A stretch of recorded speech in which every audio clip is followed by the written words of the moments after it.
আজকে এপ্রিলের 5 তারিখ শামশেরগঞ্জ ব্লকে মুখ্যমন্ত্রী মমতা ব্যানার্জি আসছে হাউসনগর কৃষি মান্ডি, শামশেরগঞ্জের হাউসনগর কৃষি মান্ডি। তো আমি শামশেরগঞ্জ ব্লকের কামাত গ্রাম 11 নম্বর ওয়ার্ড, 11 নম্বর ওয়ার্ডে আমি আমার পাশে দেখতে পাচ্ছ কাউন্সিলর। কি নাম আপনার? এমডি খায়রুল ইসলাম অপু।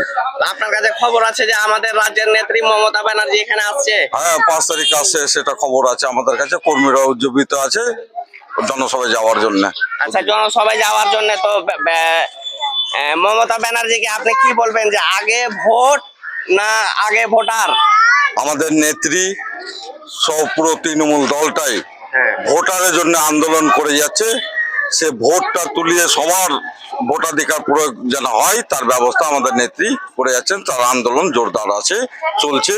তার জন্য লয়ারের সঙ্গে যোগাযোগ, সুপ্রিম কোর্ট থেকে ফিরে আসে, আবার হাইকোর্টের আপিল হয়ে আসে, যারা আমরা লিগ আসে দিয়ে সবার ভোটাধিকার প্রয়োগের মাধ্যমে, সবার ভোট নিশ্চিতের মাধ্যমে আমাদের নেত্রী আন্দোলন করে যাচ্ছে যেন সবার ভোটাধিকার হয় পাই। তো আপনি বলতে চাইছেন যে ভোটার যেগুলা বাতিল হয়ে রয়েছে সেগুলা স্বাভাবিক হয়ে যাবে আমাদের নেত্রী যেহেতু ভরসা আছে আমাদের নেত্রীর ওপর যে সবাই ভোটাধিকার